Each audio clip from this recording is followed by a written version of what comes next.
This is James. We started the Good Studio I'm, together. yeah, I'm just his friend. I have Oh. no idea about Counter Strike. Nothing at all. It's not like he used to cast Counter Strike with ESL back in the day and fell asleep. I All think right, it was. You were the first all right, all commentator right. that I'd ever seen fall Just for asleep on a context, broadcast. motherfuckers. Okay, okay, Context. okay. Okay, context. Right.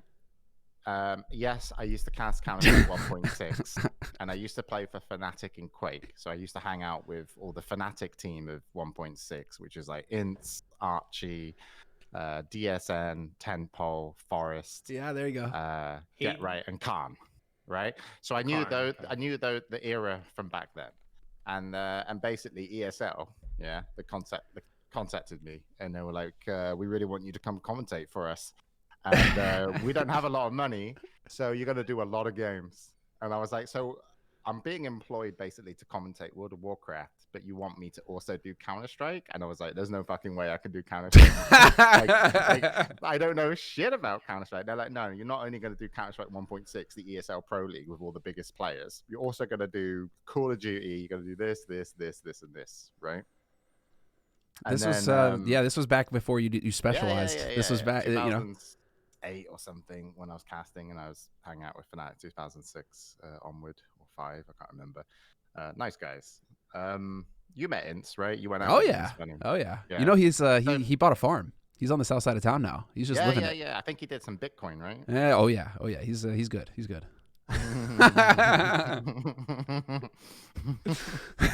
Well, also keep in mind he was also pro. He went pro poker and was living that jet set life all over the place. So he kept asking me to go out with him in Stockholm, and I was too scared to want to do it twice because I remember at a bar some guys wanted to beat him up, and then he literally just stood up and told them that he was used to be a boxer, and they stepped down. I was like, you're just lying to everybody and to get your way. He's a character, dude. He's a character. Yeah, exactly, with the red beret. So anyway, I got Joe Miller to come in and save my ass, basically. And Joe Miller did play-by-play, and I casted Counter-Strike 1.6, so I'm very knowledgeable. And I never played a game of Counter-Strike 1.6 in my life. And what I did, right? If you want to be a commentator, here's how you do it. You look at the mini-map, right? And you say who went where, what went on, who did good, who did bad, and then you pretend you know there might be an eco round coming, and you say, well, they might be forced on the eco soon. I did that for 2 years, and people thought I was fucking brilliant. No joke. There was HLTV threads about like, oh, we wish James was casting Counter-Strike again. I was like, I never fucking played the game. So, and then I fell asleep during a Dignitas match.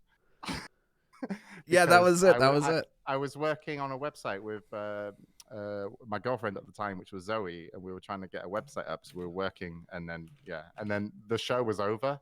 Like there was this match that was going on, and it was done. I was like, oh my god, I'm so tired. Like, thank God that match is over. And then Joe Miller's like, oh, I think the ESL next match is still going on. Dignitas. Let's go watch that. And I was like, fuck this. Put my feet up on the chair, and then I passed out.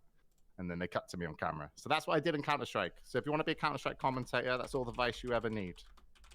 And you get paid. Is what I got paid to do it. So if I can get paid, you guys can get paid. Just recap the mini-map. Oh, no, I can't find it. No, hold on. Maybe...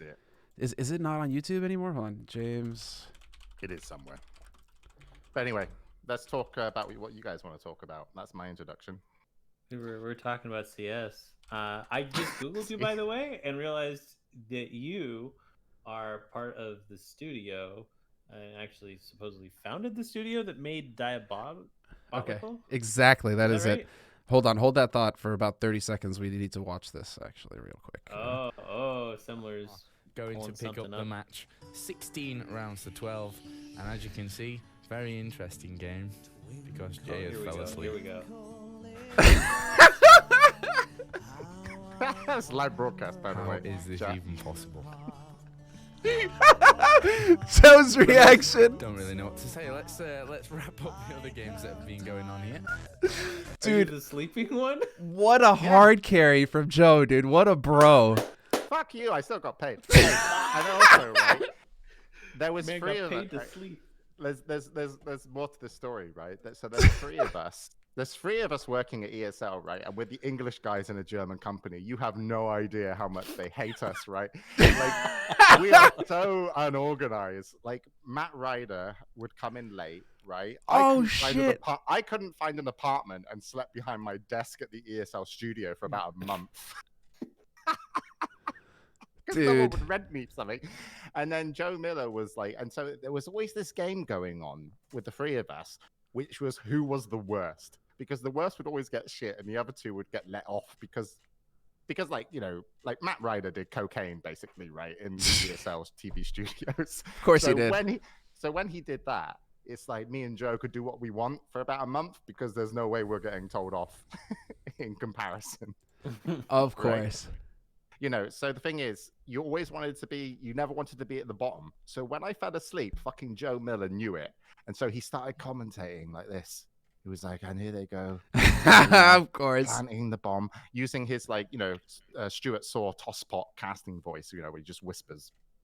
And then, and purposely didn't wake me up so they could cut back on camera. So I was getting shit the next day. And I was like, I'm not letting this go down as me being in the shit, right? I was like, I'm turning this on its head. So how do you change this? When the boss came to me and confronted me with it, and he even said he sent it to like the head of like ESL, which was like Ralph Reichart, I was like, what are you on about? It's amazing TV. You're gonna get loads of views off that, you know? No way. Like, you know, yeah. And then and then they printed out a picture of me asleep and also another English politician that looked the same when they fell asleep and put it next to my desk on the wall. So I left it there for about a year. Hold on. But I turned it. I was like, I'm not taking blame for this. I was like, this is good TV. We'll talk about this in years to come. But that was the most prestigious ESL show at the time for CS. It was the ESL Pro League event, essentially, or leading into the Internet Extreme Masters, which was a really big thing for CS 1.6. Yeah, I remember that being the big tourney. But that's wow, weird. that was SK Gaming at the time. Yeah, and the other way I got out of commentating, right, is that when I went to live shows for Internet Extreme Masters, which they again paid me to cast, I would just go around to pro gamers and be like, do you fancy, you know, maybe giving your opinion with Joe Miller? That would be really good for your brand and exposure. So I didn't work about 50% of the time because I got all these CS guys to go up on camera and the community loved it. I was like, you know, did what was good for the scene.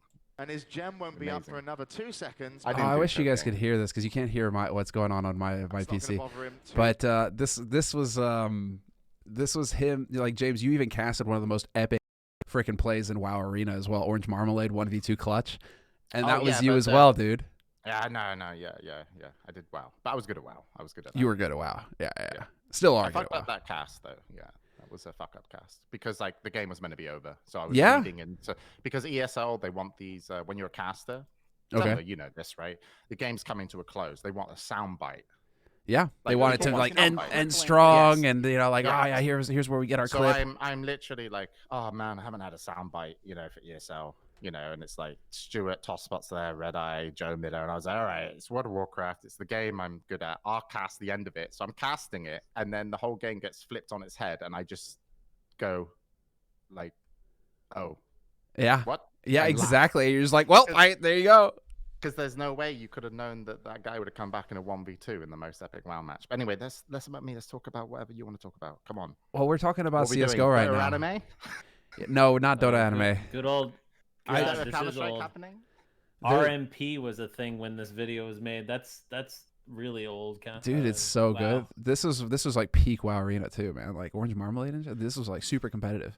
What was it? What do you think about so actually, like, you're the perfect guy to ask because this is like the holy war that I'm on, where everybody is always going on. We want more Valve involvement. We want more Valve involvement. I mean, I feel like we've been talking about this a lot, but at least in the CSGO community, not the Dota community, but like the CSGO community, like, what is your take on Valve's involvement? Do you think it's a good thing that Valve are involved, or do you think it's a good thing that Valve are leaving us room to fuck around, unlike other developers who just have their hands in it? TI, because then I watch it once a year. That's all I want. So you're a fan of TI? Do you think TI is a good thing? Yeah, no, honestly, it's like, because I mean, people tune in to watch the World of Warcraft, World Championships of Tetris. Like, we watch a bunch of shit on Twitch, which is just like, it's the World Championships. I don't care if someone's stacking I don't care if someone's stacking cups.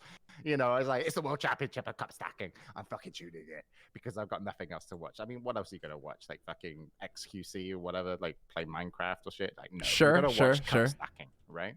So the thing is, I, as a spectator, I can't keep up because there's no focal point for me once a year as a really casual viewer.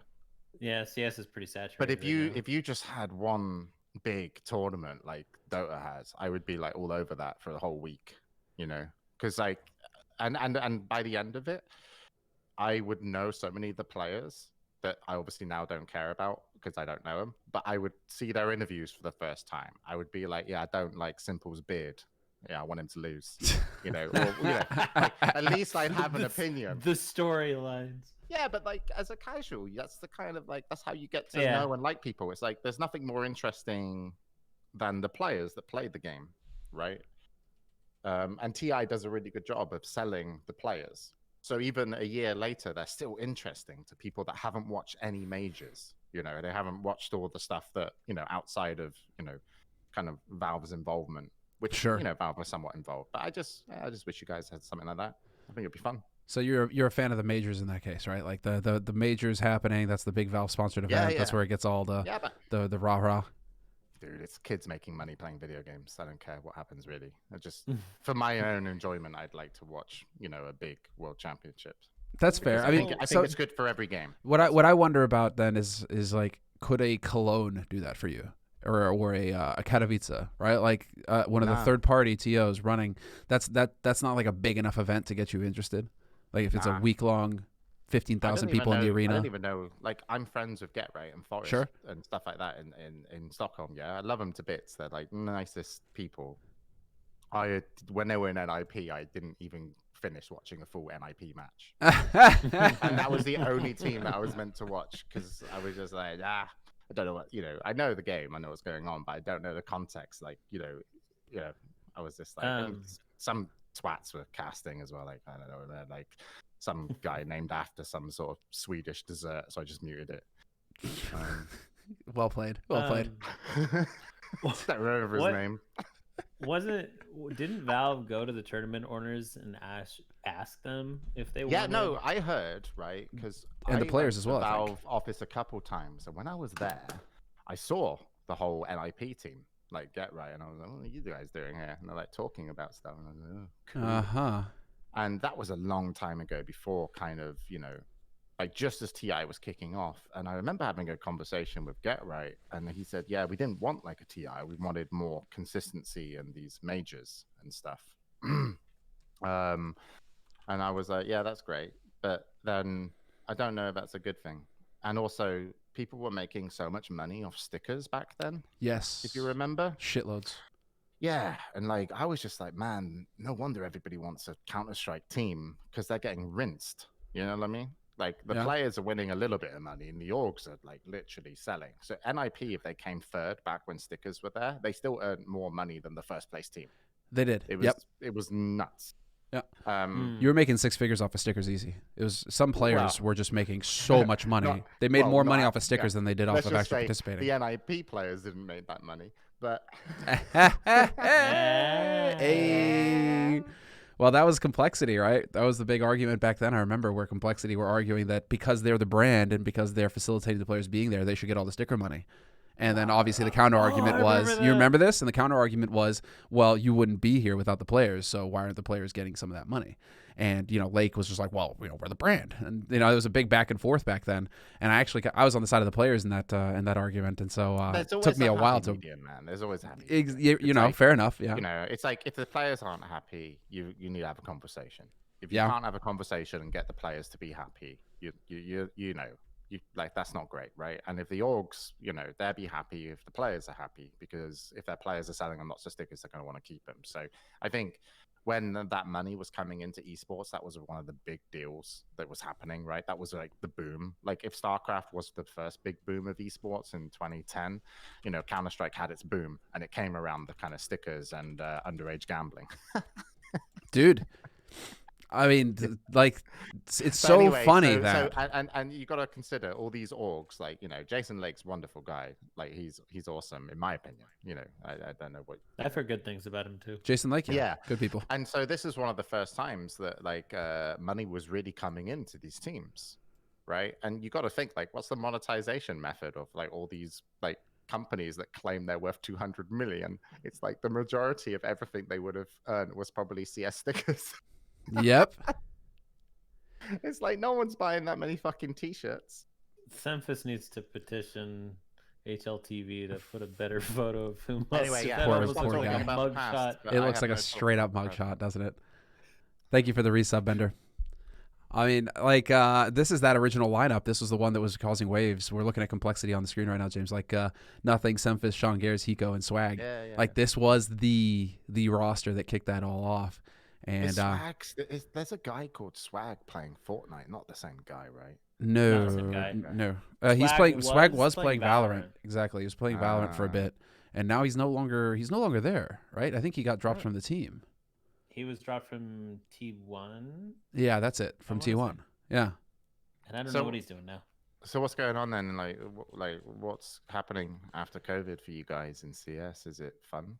Like something big or? I mean, like ESL were trying to run the first LAN event with Katowice, and they couldn't because Poland and had restricted the hotels, so that fell through. So basically, I think it's going to be the EPL finals where we get LAN, and that should be happening in a month and a half. So hopefully we have LANs back in about a month and a half, where we have players on location competing. That's the big thing that everybody's looking forward to right now. At least that's what I'm looking forward to. Because ESL are still dropping their money into this, like in a big way, right? but they're it's so bad. Like they're it's obvious that they're doing every trick in the book to try and cut back on cost right now. Like everything they can do to cut back. So they're hemorrhaging, dude. They're really struggling after this last year. MTG behind them, dude. They're not like they spend money and then they're trying to sell the company for MTG, who's been trying to sell them for years and can't find a buyer. It's like, you know, EG trying to sell ESL, please. Yeah. No, I mean, I'm not I'm talking about Alex Garfield. Yeah, okay, that's a throwback. No, but you said EG trying to sell him. Who are you saying trying to sell MTG. ESL? MTG. Oh, MTG. You know? I was like, yeah. No, yeah, I mean, yeah, I'm sure they have looked for offers in the past. But I don't think. Well, I think they just moved moved everybody to Poland. So I think ESL are moving everything to Poland, and they're going to head over there. Obviously, lower taxes, much more freedom, much more mobility. So good on them for that. But you know, I don't know. I mean, as far as ESL are concerned, I don't know. Like they aren't really doing anything to shake things up. I think the main mover and shaker right now is Blast, in terms of production, quality of the show. Like they've really killed it. They've been pushing all the bars. That's new money, right? I don't that's like state money. Production quality's been terrible though. Well, like ESL's been okay. All of ESL is like ESL. They don't innovate; they just appropriate, right? Or they, they just take from other. And so, like all of their segments are Blast segments, just reskinned.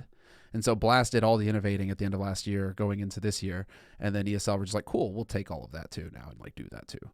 And it's like, fine, fair enough, right? Because what is it? Imitation is the finest form of flattery. So. Good on them, right? That's the Blaster definitely cutting edge.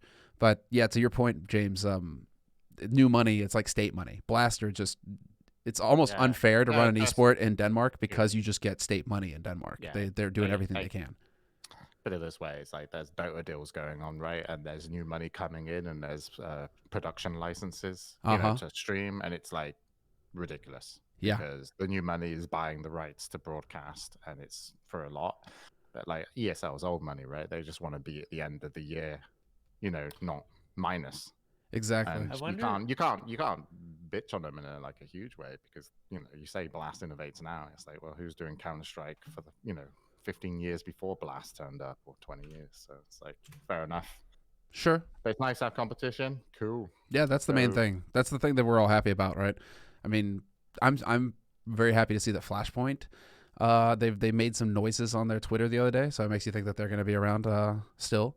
And so that's another competitor that's in the space. Like I guess that's my main thing. Where And Valve are just sat there going, yes, spend all your money on us. Dude, I'm all about it, right? Like, Valve, stay the fuck out. Just you guys stay over there, and you let us have our own thing, and you let us do our thing, right? Don't get involved the way that Riot and Blizzard and everybody else are getting involved with their esports, where they're just constantly weeding out the ability to have competition and just making it developer run. Like, I'm totally happy that Valve are just letting these third-party TOs operate. Yeah, but it's probably like, I'm assuming Counter-Strike is like then probably one of the most profitable games for them to even care about doing that, you know, to let it just run by other people. Oh yeah, it's killing it. Because like you've got like new systems with your chests, right? Where basically like you farm them and then you can hold on to them so they can stay in value or something, right? Yeah. It's like most games don't do that. So I think their eco of CS is probably the smartest out of all the games. Well, so I've heard like, this. As long as they share anything with these orgs, they're probably doing okay. Well, this was kind of why I was curious about your take on TI, just because, like, but this is from a different, like, from a viewer perspective. I agree. Like, from TI, holy shit, right? But from a TO perspective, isn't that what just ruined it for TOs? Because the players got used to such a high standard of living that Valve offered for TI and anything tied to TI, you know, like the hotel rooms, the business class flights, everything. It just drove the cost of running a Dota tournament through the roof. Anymore. Not anymore. I think there was something happened at the beginning where they did. The players made it really difficult to run Dota tournaments. I think the money is the scary part of TI, right? Because you actually just get demotivated players for different times of the year. Mm-hmm. TI is the international, someone asking in chat, and basically it's like a $40 million tournament or $30 million, right? So the most paid players in the world in terms of prize money, you know, not talking about their salaries, Dota players. And, you know, CS probably brings in as much viewers in a way over the year, maybe even more. I mean, there's a cool website called like Sully Gnome that you can track all that stuff. Sully Gnome. I guess, yeah, Sully Gnome. Like one guy made it. He was just like Sully Gnome. SULLG Okay. In Gnome, like GNOM. SullyGnome.com. All right, let's see. This is actually interesting. Yeah, because most watched channels, XUC at the top. Holy wow, 8 million hours watched. Yeah, but your Counter-Strike is all, you know, Gales and ESL put aside. But what happens is, in my opinion, in TI, is that people start slacking off after TI, and then they start picking it up before TI. So, you know, it might. I don't know if it hurts the majors, but from a viewer's perspective, it certainly keeps me less interested maybe in the majors. I don't know. Sure. So maybe it's better you don't have it for consistent kind of viewer interest in storylines. But I always think like maybe something like TI, but with a bit higher prize money. But then if there's any over donations over a certain prize pool, that goes into the majors for next year or something, you know, to keep the level of play. Because the one thing I hate when I watch esports that is like if the incentives aren't good enough to keep the players consistently good, because I come from Quake, and I know when I watch like guys play Diabolical or guys play Quake Champions, I know who doesn't give a shit because I can see their level compared to what they could be. And you can literally just check either the prize money or what's going on, and you're like, yeah, this guy doesn't care. He's turning up for a paycheck. Got it. Hey, Jerk. Welcome back. Thanks for the sub, dude. Jerk, you're here, man. They rectified that in Dota by giving points per major, by the way, to get to TI. Well, that's the thing. They had to create an incentive that carried throughout the entire year. Otherwise, players were not going to give a shit. Yeah. And it's not bad for TOs, by the way, because PGL, right? They do the production, I think, of TI. And I think it's in Sweden. So DreamHack are probably getting paid somewhere as well. Awesome. They hire them out. Yeah, this is the one. Like, I'm looking right now. I mean, Counter-Strike is killing it. But this was Friday today. So what are we? We're Friday today. So Thursday was yesterday, and this doesn't shock me that CS had so many viewers because it was like 100,000 plus every time I looked at Astralis EG. Like there was 100,000 viewers concurrent on the A stream. So, they were killing it last night for sure. Did you have any dates? Like, can you do like a date, like a whole year? Yeah, that's what I want to see. That's summary, most watched. One thing I had a question about. So everything's kind of super focused on the TI. Are there any other tournaments that anyone cares about in Dota 2? Majors. The community, Majors, the people who play the game care about the majors. The people who don't play the game care about TI. That's how it works. I don't think you're getting less viewers because there's a TI from people that are interested in watching, because they're still great production. And actually, like most of the time, the production teams that do TI.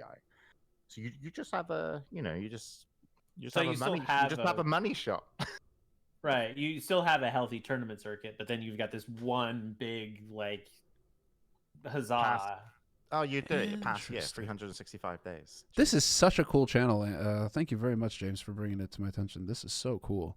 Yeah, because there was like Stream Hatchet that I was looking at, and they're kind of not consistent. This is mega. I did not realize that Valorant was doing so well. Man, I'm so curious about their player numbers. Like, I'm so curious to know, because if they've got this much consumption going on stream time and watch time. Yeah, but look, Counter-Strike is bigger than Dota. Oh yeah. So it's definitely. But you don't have. But in terms of like $1.8 million houses in Portugal. This is where like looking at concurrent player base, right? Like actual player base day to day. It's almost twice as big right now on Steam as well. So it's just Counter-Strike is the most played game on Steam now. So that's pretty sick. Yeah, isn't that No Tail? Didn't No Tail move to Portugal and just take over? Yeah. He just bought like a $1.8 million house, and it was just like, this is where we now operate. So he's got his team over there, his managers, people coming in and out. It's cool as hell. Good for him.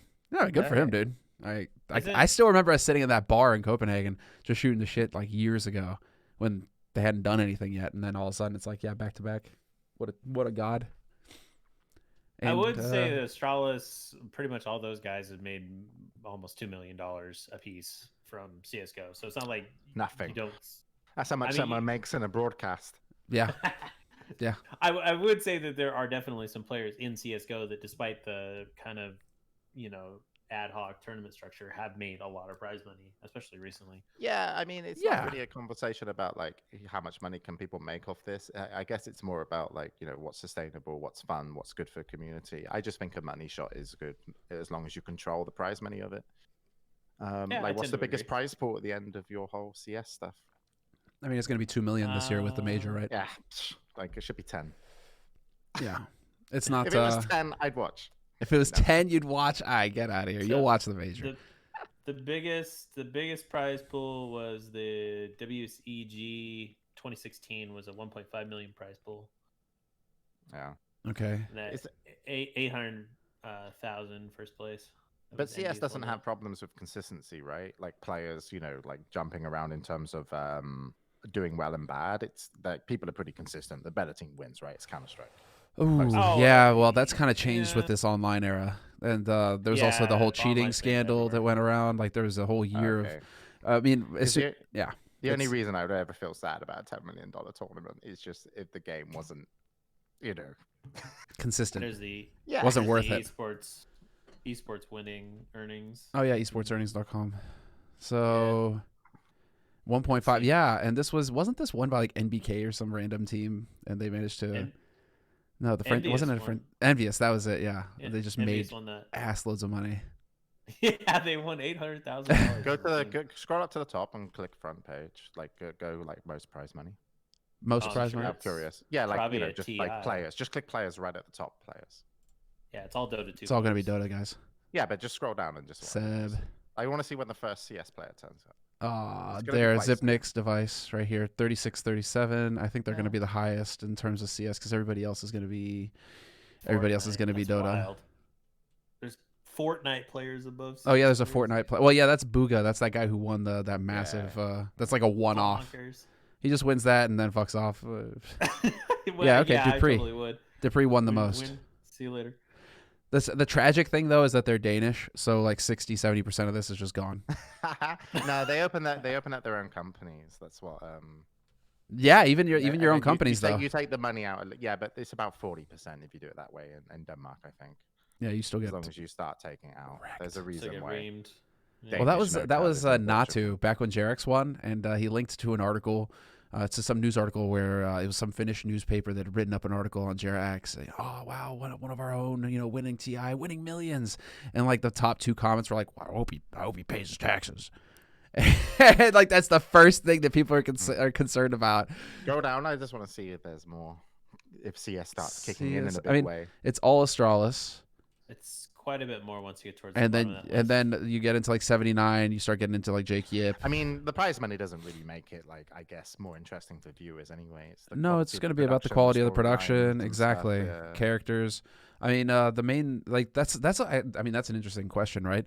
Did TI ruin the competition in a sense, because if people are only tuning in because of they know the prize money, right? Like I'm just thinking of other sporting events where you don't know how much money a Grand Slam tennis champion wins, right? It's about the title, it's about the prestige of winning, right? It's not about the prize money, even though they're winning like $3 million for winning it. Nobody even thinks to ask like, oh, how much are you winning with that, right?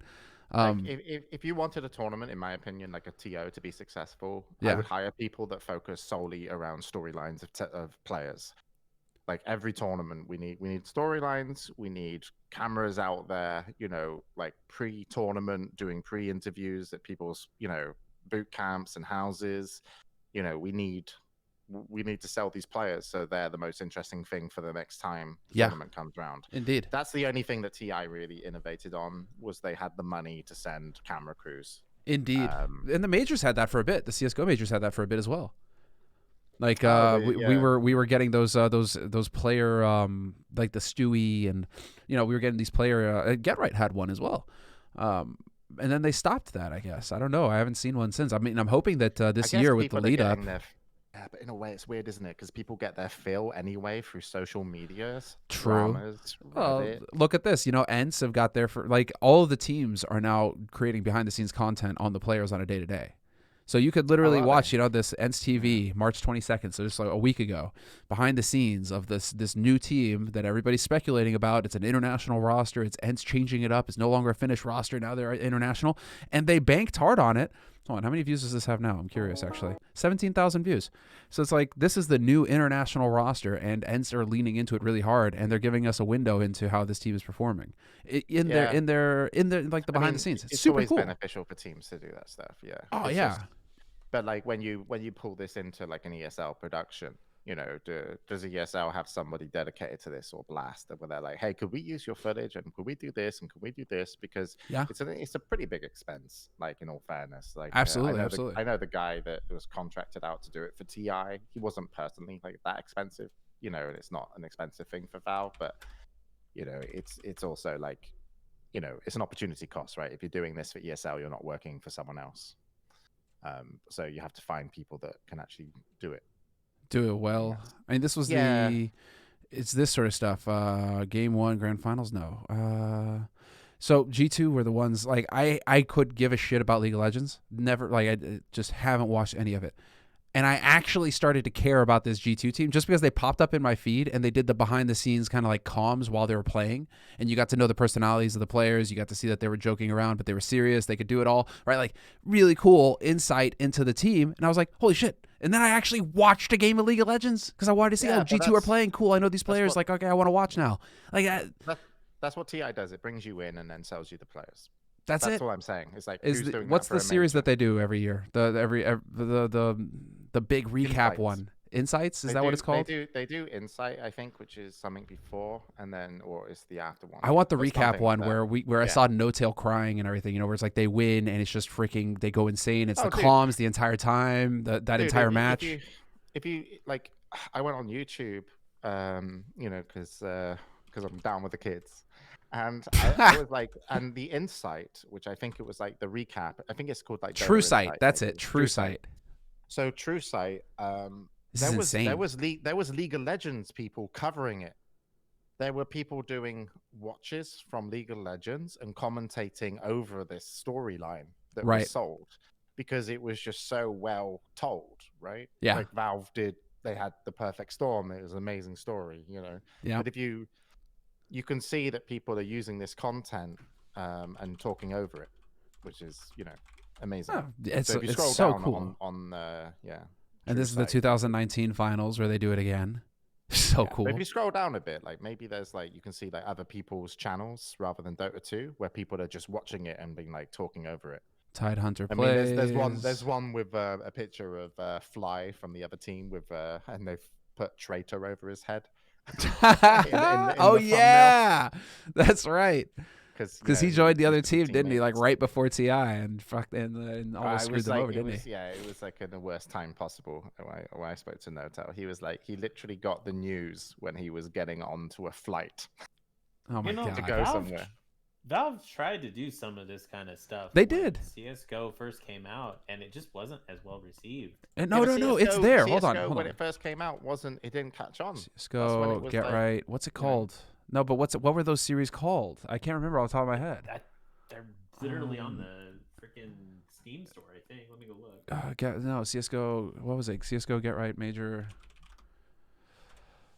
The story of I mean, it's gonna be just. But where's the Valve one? Player profiles? Yeah, hold on. That's it. A major player profile. No, I don't care about any of these. CS:GO. Where's the Valve one? Man, it's so different. Oh, I guess because they get put onto. Oh, wait, so here's ROPS, right? I wake up at 8. But I'm wondering whose job it is. Like, if you were gonna like say, if the most important thing is getting people to care about these players, whose job is it? Is it the teams? Is it Valve's? Is it the players themselves? Is it their interest? So I think that's maybe why it's so not scattered. It's scattered. No, you're right. It's scattered. Look, this is on Facet's channel, right? It's not on a Valve or a Dota 2 or a CS:GO channel or whatever. This is Facet's channel. I mean, if I was running like a TO, what I would try and do is, if I was a TO, I would approach the teams and say, we're going to put in X budget to make your players famous. We would like you to put in budget each if you want to be featured in these series. So it's our marketing budget, it's your marketing budget, and whatever happens, it's going to be better for the both of us. Because you could also like share revenues from your Twitch tournaments and stuff like this, but it's like I think everyone's like, well, it's when everyone in esports is like trying to make money, and it's not the easiest industry to make money in, honestly, right? You see these players making millions, sure, but try paying 100 salaries every month. Yeah, good luck with that. It's like, I'm wondering if there could be something like that where someone sets up a kind of almost. I mean, there are marketing companies now, right? IMG is a big one. Sure. There was PopDog. I've not heard amazing things about it though. A lot of them left to IMG because IMG were the company that got people on like Jimmy Fallon's show and what's that? The weird blue hair kid, Ninja. Yeah. I think IMG were the company that got Ninja onto that crazy lady who's a psycho.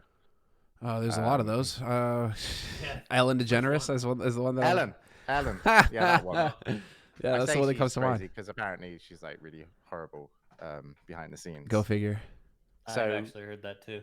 IMG did that. So they obviously take a percent, right? But just take a percent of these bookings, but yeah, I don't know.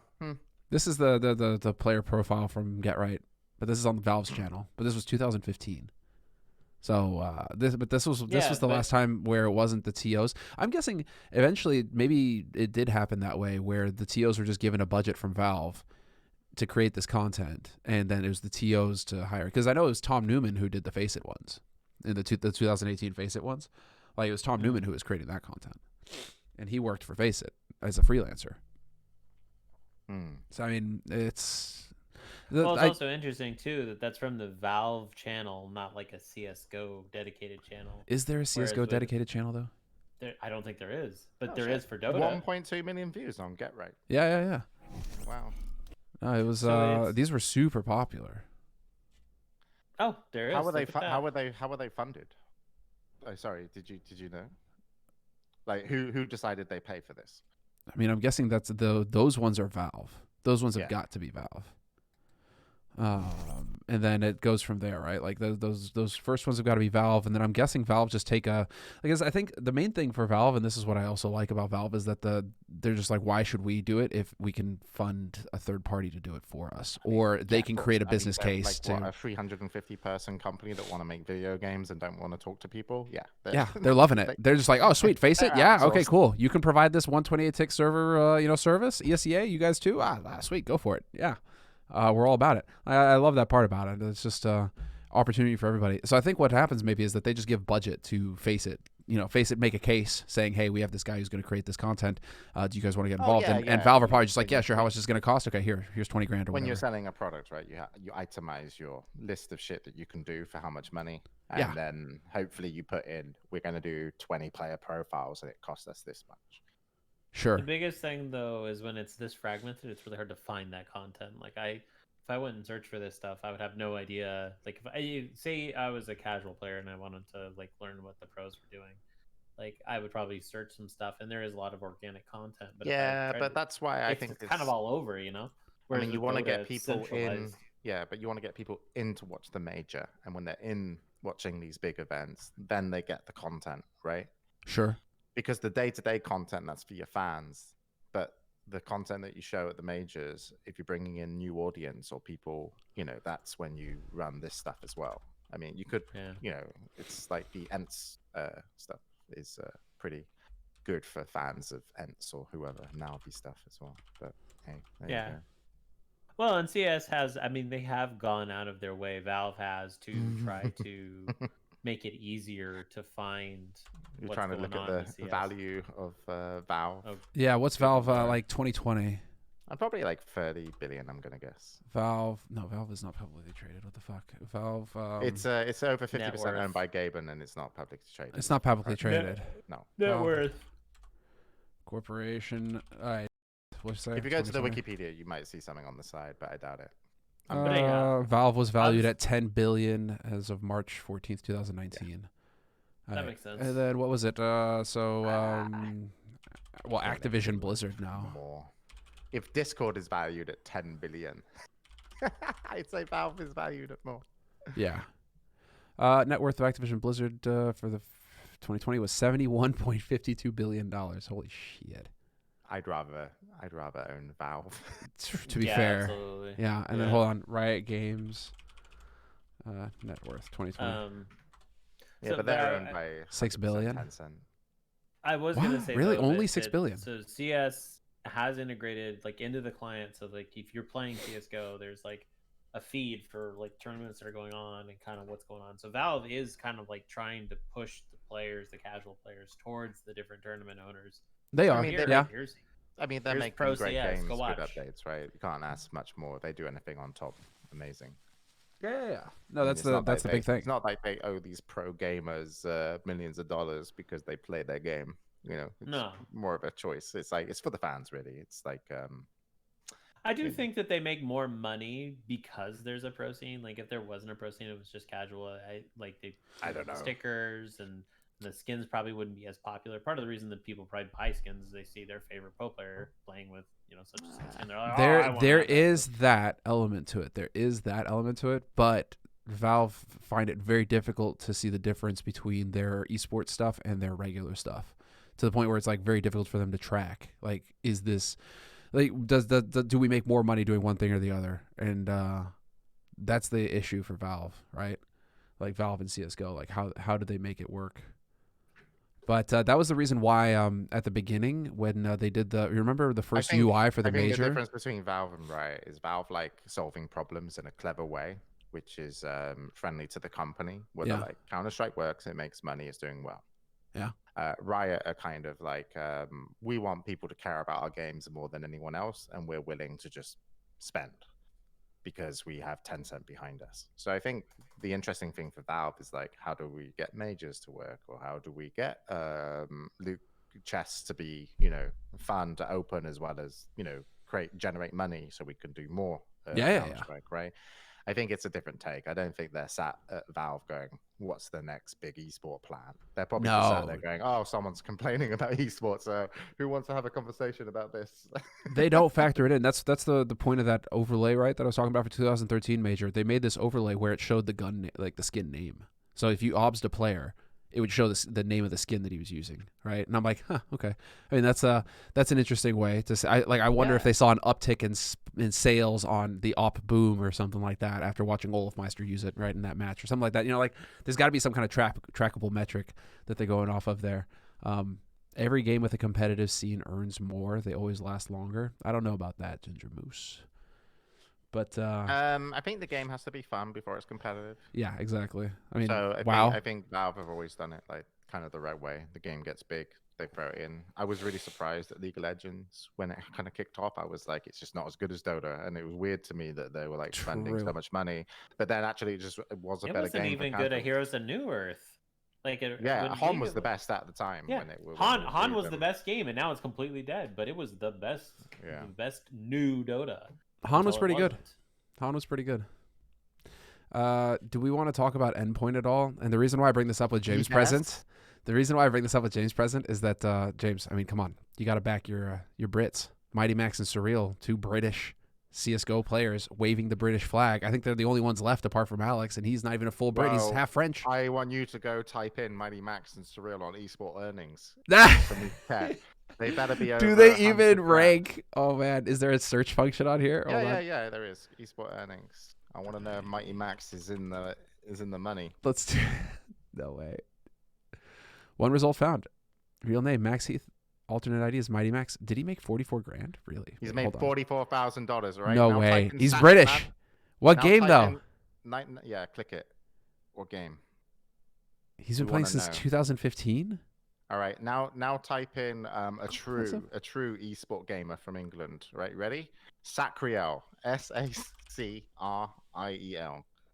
Yeah, Sacriel, Chris Ball, 18,000. Oh shit! Who are you roasting with this? I was hoping he was gonna earn more because he's a streamer. Because actually, like, I watch a lot of random shit because I work and I have a second screen up. Yeah. So I was looking at all the money like the Quake guys made, and then I started seeing all these names that I started recognizing on the Esports earnings, and I was like, and if you type it in, there's a guy called Josh OG. Oh well, yeah, he's been around forever. But no, type Josh OG in, right, to Esports earnings. Hothead. Yeah, but that's a funny thing, right? So like, I was just telling my friend this yesterday. Though we were hanging out, I was like, by the way, you know, we've been esports pros for so long. I just want to say, there's this guy called Josh OG that was a pothead, friends with Summit, got like big, and he's a really nice guy. So I have nothing against him. But I was just like, and you look at his prize winnings, it's across all these different games which are just Twitch.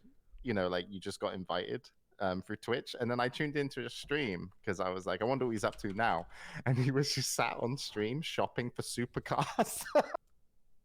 Sounds about right. I was like, it's so fucking awesome.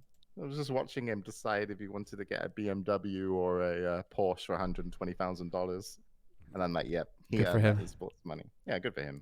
Well, you know, hey, listen, you got a British legend, Rattlesnake. Did you ever meet Sam Gond, Rattlesnake? Yeah, I know Rattlesnake a long time. He was really big into Source. Yep, made a lot of money. He made decent money, 80 grand. I mean, prize money across 10 years. More than me. But yeah, I remember Rattlesnake. But he made most of it from the CGS, if you remember that. We will not speak of CGS. Well, no, Richard Lewis won't let us forget about it. But yes, the CGS is definitely present in our minds. Worst thing that ever happened in North American Counter-Strike. Made EG though, because they didn't get in, so they got the super team. That's true. CGS 2008. And it's funny because they were like living 3 blocks away. I was in that neighborhood. They were in my neighborhood running the CGS at the time, and I had no idea. So funny. Yeah, I was over there. I went over there. I did some recordings in the Sony studio. It's crazy. That's like that. You guys were 2 miles away from my house, and I had no idea. So cool. Check Cali and Forsaken. I don't know about this. Do we want to fucking? How much did Cali make? Now, like we were speculating that Cali, he made 20 grand. Okay, he's got to be in like the Armenian gangs, like gangster family or something like that. I don't know. We were trying to figure out where he went and what happened to him, and it's like he's in LA with sports cars, pictures of sports cars and stuff. We're like, Wonder what that's about. How far does your prize money go in tournaments? Does everyone get paid in CS? It's pretty top heavy these days. Let's see if I can find. But yeah, it's pretty. Usually, it's a bit more top heavy now than it used to be several years ago because now players are making pretty good salaries, right? Whereas the argument before was like, hey, there's no salaries, so the prize money is a lot of the money that these guys make, so spread it out a little bit. Now I think that we're starting to lean back into a more top heavy kind of format, like 400 grand, and then drop like half for a second. But they're still. And is there any more 9th to 24th prize money? 24 grand into. Okay. You see, everyone gets paid. Everyone gets paid, but this isn't all the tournaments. Though, hold on, let me see if there was another. Like I thought I was looking at another one the other day that just a cutoff after top 8 and then nothing for below that, and I was like, okay, don't see that every day. I wonder if I could find it again. Was it Snow Sweet Snow? No. I like it when everyone gets paid because I always figured like they're here for the fans, so they offer something to the storyline. Sure. Even if they don't make the finals, if that makes sense. Without them, the winner means less to the winner if so many teams don't turn up. So the more you can incentivize teams and players to want to compete and go pro, because you want new names, right? You want people to come up and be like, oh, I can win $1,000, playing Face It something, in the amateur. Oh, I can win $5,000 playing, this. That Snow Sweet Snow tournament really is like. This is the one I think. Like it's 47 grand for first place, 7 grand for second. That's the worst distribution I think I've ever seen in a tournament. At least both teams really cared about that final. They really cared. There's a lot of pressure on that one. Okay, guys, if we win, we can do fun things. If we lose, we paid for our internet for a year. Third, fourth place, both 7,000 as well. Yeah, they both get 7 as well. So there's literally no incentive to it's either first that or is who the cares? definition of first loser, isn't it? If you get the same amount of money. That's rough. That is really rough. That's wild. Hey, gotta make it. They get nothing and 9th. I don't even know how that. I don't. It's a Snow Sweet Snow. Who knows? I'm amused though. I'm amused. What's going on in? 58 gets nothing. I think they get 7,000 as well. I think it's just like 7 grand all the way down. What was it going to be for pro? But like you don't have much to complain about in CS. It seems these days you're just waiting for tournaments. You don't have too many tournaments, right? When the season's live. That is kind of a complaint that a lot of pro teams have right now. Is that there's too much. There's too many going on. Because what happened? Oh, sorry. Go ahead, MST. Viewer saturation. Well, I was going to say viewer saturation too. I think you get at a certain point where it's just on all the time, and people start to tune out. Well, I mean, in terms of, I think what we've seen is that it's not that people just tune out. It's just that people spread out their watching because there's so much. They'll either wait for the really big game of the week or they'll just kind of turn it on and like let it be in the background. But it spreads out across. It kind of flattened out instead of these big peaks. And so everybody's like, oh no, CSGO's dying, because you're not getting these massive peaks anymore. But instead it's just, you're getting that same number of people. They're just tuning in across the week, not necessarily on that one night. But when it comes to the way that the Rona fucked everything up is that before you used to have travel times, you used to have off weeks for the pros, and now instead the TOs, because they have to try and find a working business model for themselves, they don't have lands to sell sponsorship for anymore and make ticket sales off of anymore. So instead they just flattened out their tournaments. And so ESL, for example, EPL, is running this entire freaking month. Like, so it went from where you'd maybe have like a couple days for the groups, or like, you'd have a couple weeks for the groups or something like that, and then you move on into the main event. Like this whole thing is going to go freaking forever, and they just flattened it out, and now there's just matches every night for freaking ever, right? And so that's where it's kind of, it used to be a little bit shorter and sweeter. Even the leagues used to be a little bit more compact. And now TOs are finding it even more difficult to schedule anything because bigger TOs like ESL are just taking up entire months worth of the calendar just to run one event. And so it's like oversaturation, sure. It starts taking up a bit more time, sure. But yeah, I don't know about, actually, hold on. But this, shoot, that's actually a really interesting point in terms of Valorant, more viewership, Monk asked, but like, how much did Valorant take? Did it drain? How much did Valorant drain viewership wise? I'm very curious about that, actually. Oh, you could probably see, yeah, because you could see when Valorant came out if there was any dip. Because you can look back more than 365 days, I think. How long has Valorant been out for now? If you click more on the where it says 365. Yeah. Right? More, and then what? 2019. And then you can like specify your range. So if anybody has a Valorant launch date, we could look at 6 months before Valorant came out and 6 months afterwards. Closed beta was April 7th, 2020. Official release was June 2nd, 2020. So we'll do June 2nd, 2020. June 2nd, 2020. So hold on. So go to May, and then, June or 2020. April. Well, yeah, but you go 6 months before June, right? So you'd want to go from here. Oh, okay. Yeah, you see what I mean? Maybe put in a range. It doesn't let you just say this 6 month period. Maybe it does. Maybe not. But yeah. That would be really nice. Well, Valorant was.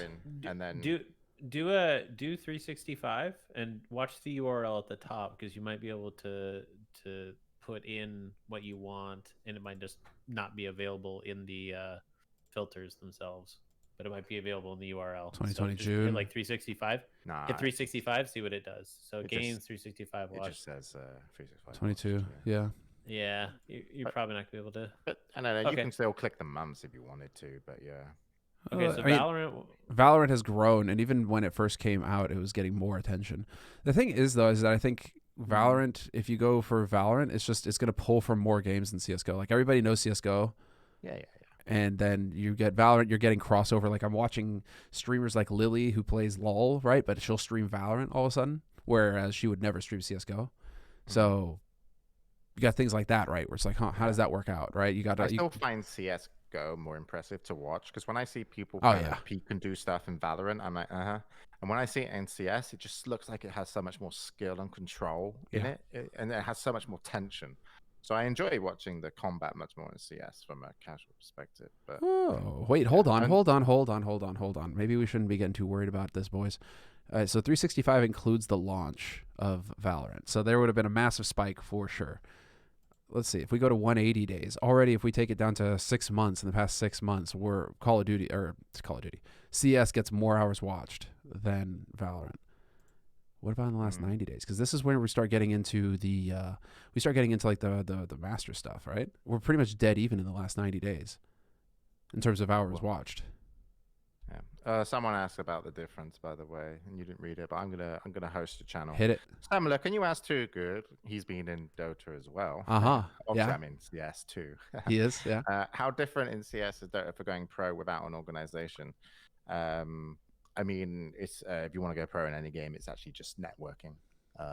The biggest thing about being a pro is to network with people, to be able to join a team, to play on their level ASAP, and then you'll get as good as them.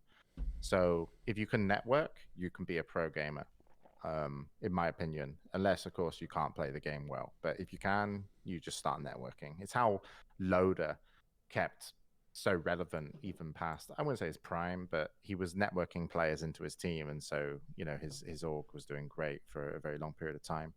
And then even with the new teams who set up for Valorant, it's just networking. It's just who knows who. And if you want to break in, you've got a network to be able to play with them. It's weird. It's the thing of who you know, not what you know.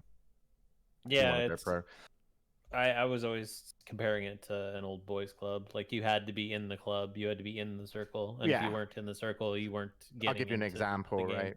Overwatch. I played Overwatch in some tournaments at the beginning for fun. I'm old, so I just did it for fun. Like, came third in like ESL or something. Played against the people that went into the Overwatch league, and then I was like, yeah, that was fun. Whatever. And then my housemate, Reinforce Johnny, wanted to go pro. Because I was invited into the scrims because I could play at a pro level because I was ex-Quake pro, and I play against like Tivik and Mendo and all these people that went Overwatch pro. Johnny was like, get me in. He was like, I really want to go pro. And I was like, all right, here's the rules, Johnny. I'll get you in. You need to shut the fuck up and play tank, because no one wants to play tank. Keep playing tank. And if you join a team because they like you, because you shut the fuck up and play tank, you organize all the scrims. So you're the bitch of the team, right? Solid, though. And then he did it, and then they became world champion, and Johnny became a pro gamer from just me knowing pro gamers and getting him into a scrim channel. And then I was so angry at him one day, right? Because I got him in, little fucker. And then I come, and I don't have as much time as he has, right? Because I actually like work. So I come down and I want to play in the scrim. And then he's like, oh no, there's no room. And I'm like, yeah, you know what that means, Johnny? You get the fuck out the scrim. It's my turn to play. You can't kick me out of the scrims I got you in and now tell me that there's no room for me. It's like, I've got 2 hours. Like, he didn't, little prick. And I was pissing him for a day. I made him clean the kitchen after that. I was like, right, I was like, fucking pro gamer. Clean my kitchen. Ridiculous. I love all these stories. It's honestly networking. It's just networking. If you want to go pro, just fucking network. Play the game, obviously, to the best of your ability. But if you will not, like, if I wanted to go pro in Dota 2 when I was younger, I had to be in the scrims with the pro Dota players, and I would actually be good. I just play Dota now by myself. I'm like, 5K. I'm like a scrub. I don't play with anybody better than me. I play with people 5K. That's one of the annoying things about Dota. I don't know if it's about Counter-Strike, right? Sure. Is because there's so many players. You actually get match made with people always your skill level. And I hate that because in Quake, when I learned how to play Quake, I could play the best player in the world because there wasn't that many players. And I'd love losing to the best player in the world because it would be 20-0, then 20-1, and then 20-2. Sure. But now I just turn up in Dota and I'm like, everybody's 5K. Exactly. I'm not going to learn from anybody this game. You know what I mean? I'm not going to feel the difference of what a really good player does versus me. And so it's hard to improve. And so it always feels like it's just a 50-50 win-loss. And I feel like Counter-Strike, because you've got such a big player base and the matchmaking similar, it might be the same. Like, it just feels like you just play for a month and it's 50-50. It's by design now. That's the thing. It's by design. The developers make it so that it's as close to 50-50 as possible so that you keep playing and you keep spending money. So it's not about giving you that gaming experience anymore. It's about how to extract money from you and keep you playing the game. No, dude, I asked someone.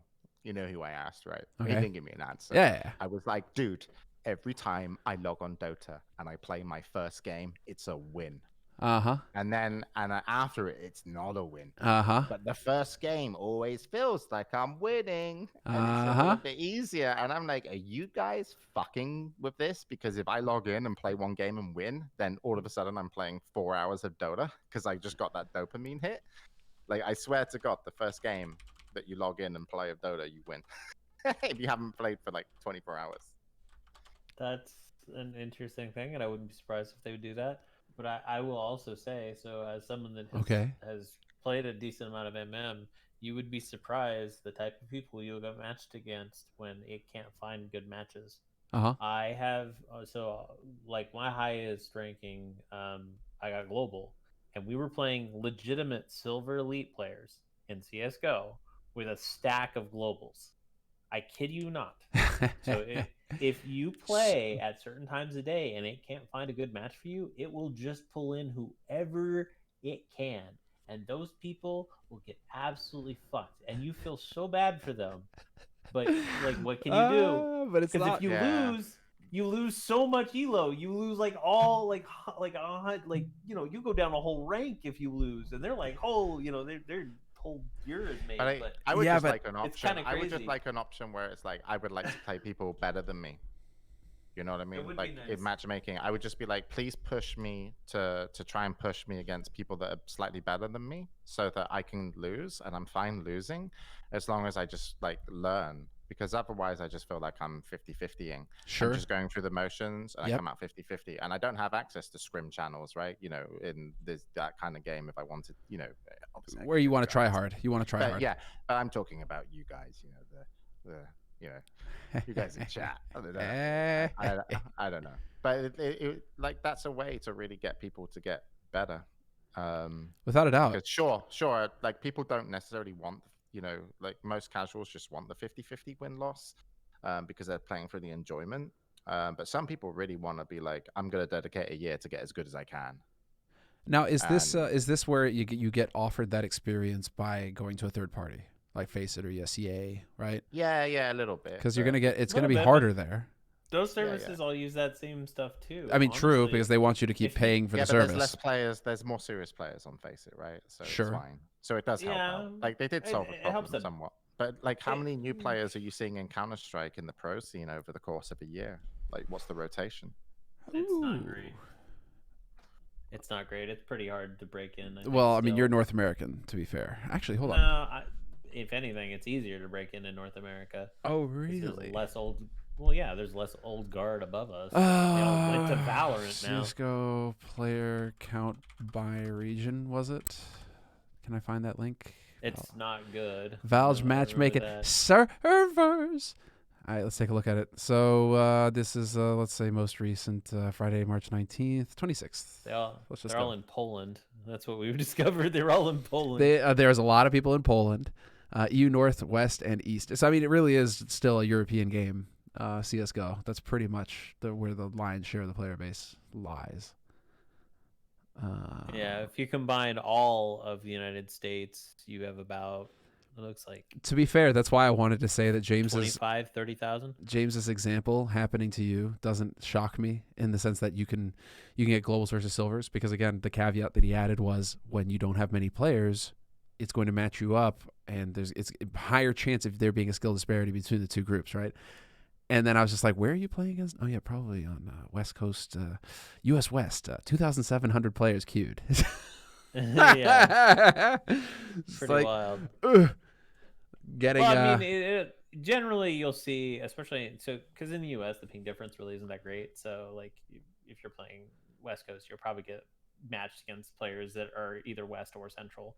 Okay. Probably won't see West versus East very often, because then the ping difference gets to be like more like 80, 90 for the average person. But definitely, like, a lot of times you'll see Central. And for us, like, when we're playing professionally, almost everyone wants to play Central, like, across the board. It's always been the case that you always played Central Division and you always played Central servers, because like everyone kind of similar ping and everyone was happy with that. Makes sense. We had the same situation. Dallas is where most people play Quakes in America.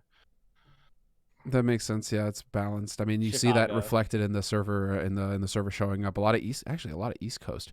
I wonder if you get a lot of East Coast, because it's easier to follow the European tournaments in the East Coast. You're not going to be as bound by sleep schedule, because not everybody's a freak like you, MST, staying up until 3 a.m. Florida.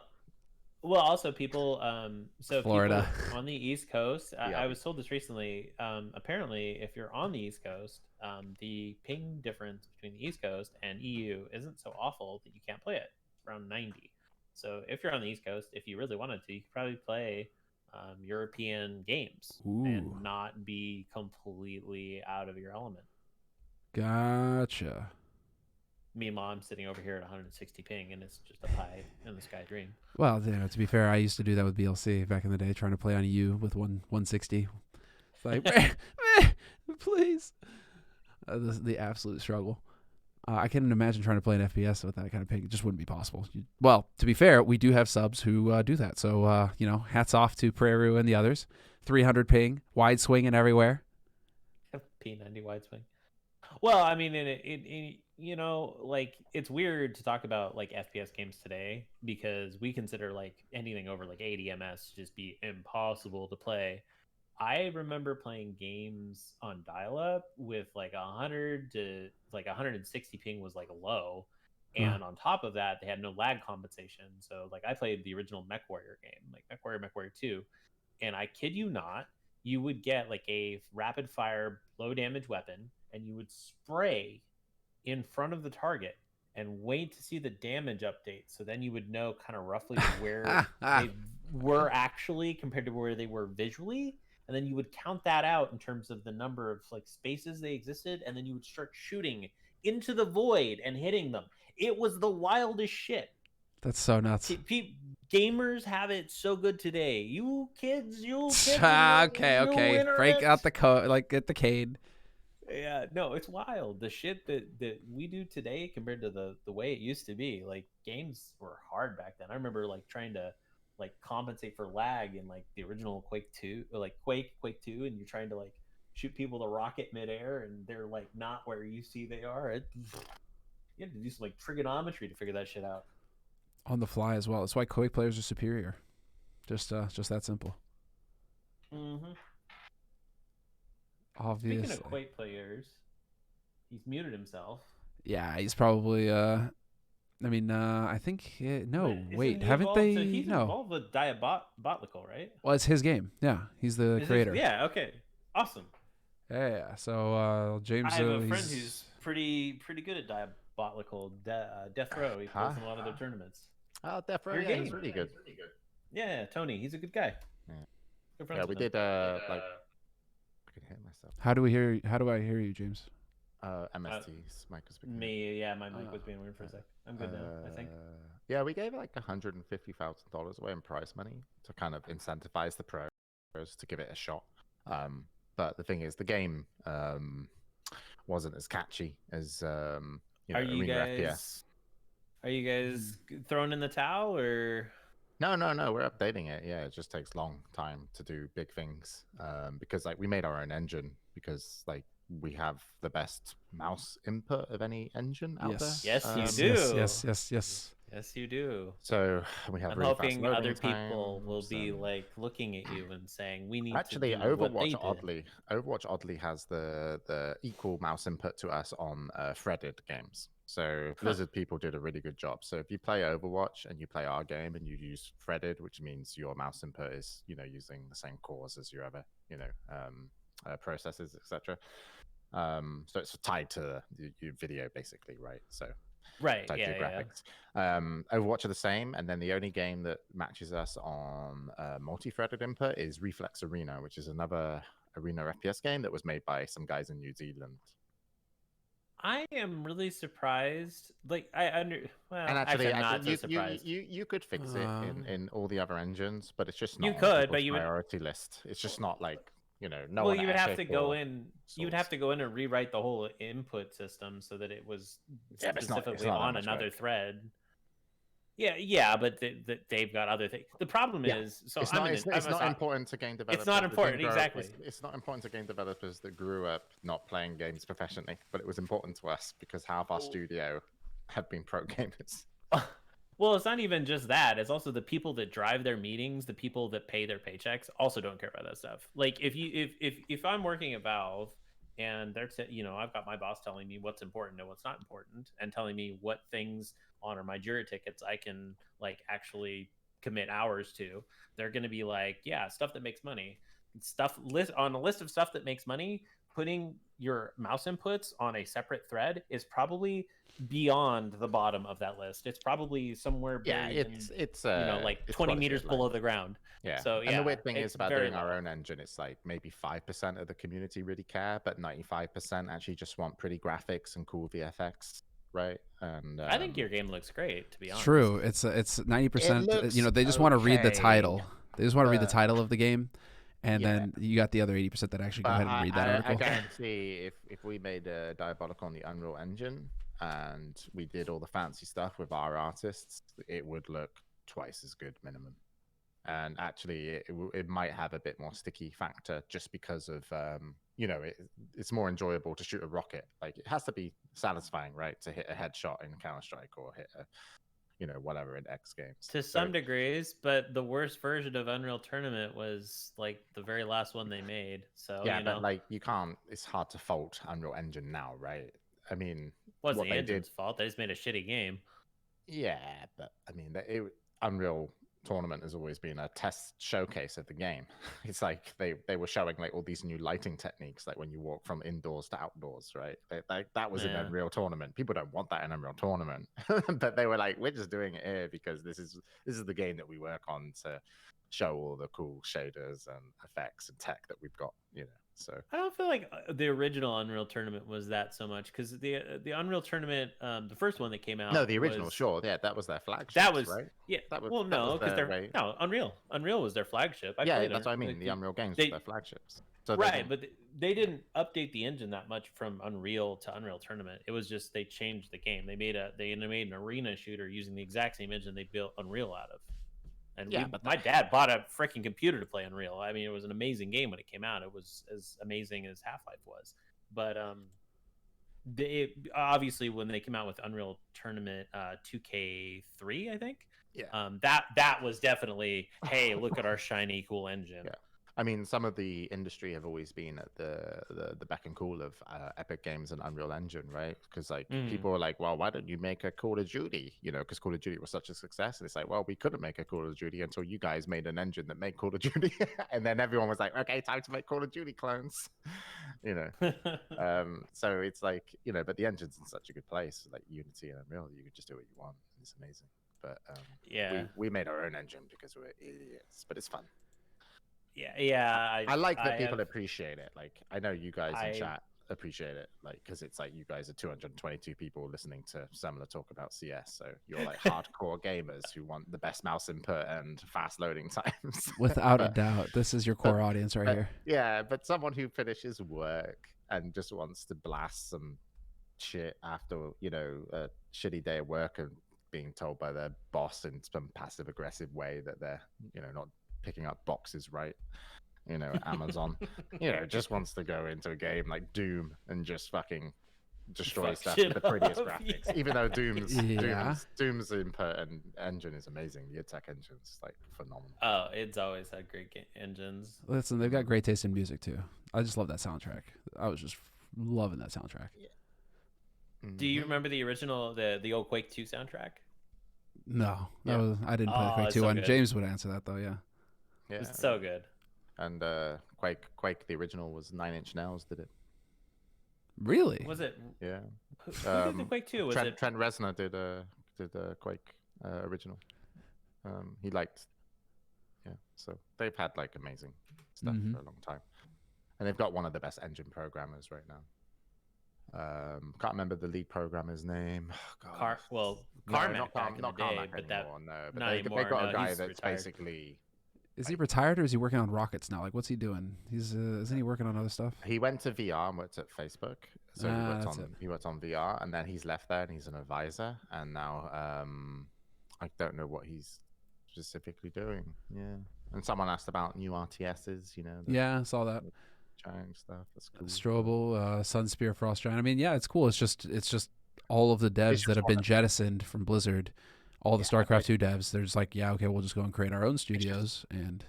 It's just one of those like products though that doesn't have the replayability of the Counter-Strikes, the Dotas, the Battle Royales. Like, there's no way to make RTS, I think, just like kick it back into you know, the hearts of, you know, the majority of gamers.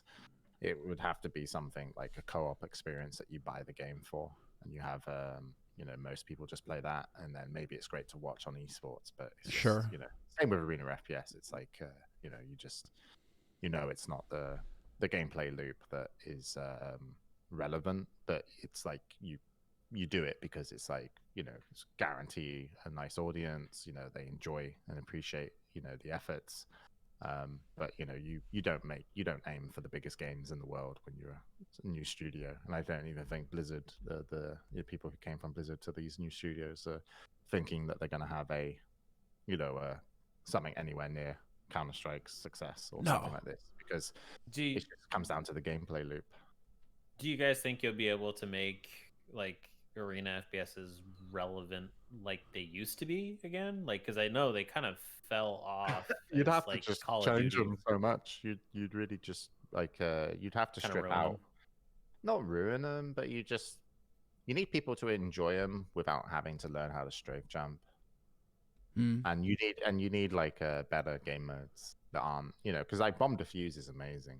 Like, it's just so replayable. You know, with the ecosystem, it's just great. You know, Dota is, what is it? It's just a slice of World of Warcraft, right? You just get a character, you get gold, you buy shit, and you get stronger. It's a power fantasy. Yeah, you know, there you go.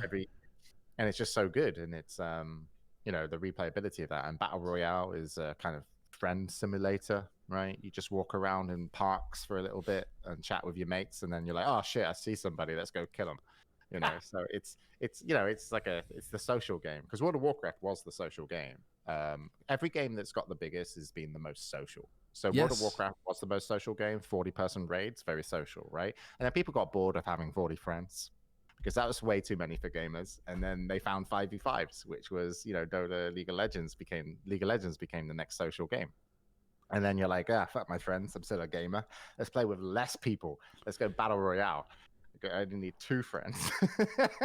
But didn't that wasn't that also just so it's also social and easy, right? Because you think about it, you did get less people to be social with, but the games could start easier because doing a 40-person raid, they went down to 25.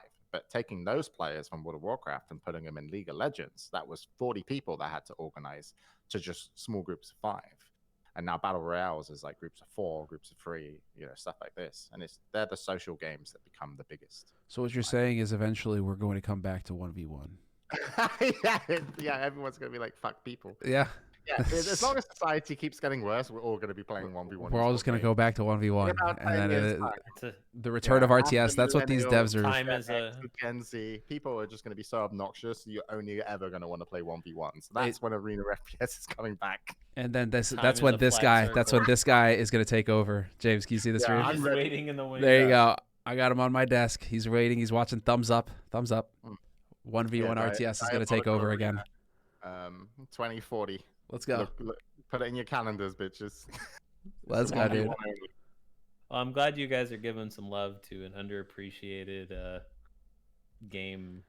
Likewise, and it's such a good game to play. To be fair, actually, it's super fun. I got to play some on the stream again. Yeah, but our new games are going to be even better. Sweet, all about it, guys. I think the only game mode that I remember being kind of good for Arena FPS was like Capture the Flag. That was the only other game mode you were talking about. Game modes. That's still hard to get people to enjoy in a matchmaking system because you're just so unique.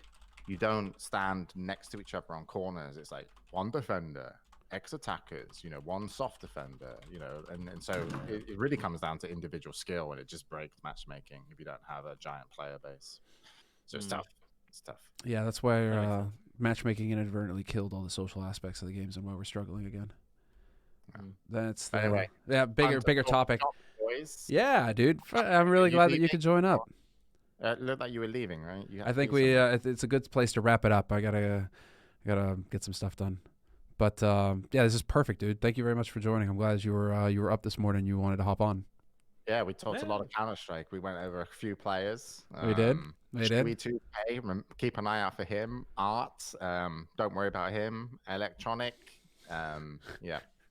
he's one to watch. So there you go. There it is. The wise wisdom from James Too Good Harding. Don't lend money to Floppy. That's. Just look at those shifty eyes. Just look at those shifty eyes. You can't trust him. If you see him at events and he's doing a signing and he's like, trying to charge you for an autograph, he's not allowed to do that, right? He's been doing that for years. Fucking Floppy. Mm-hmm. He's just.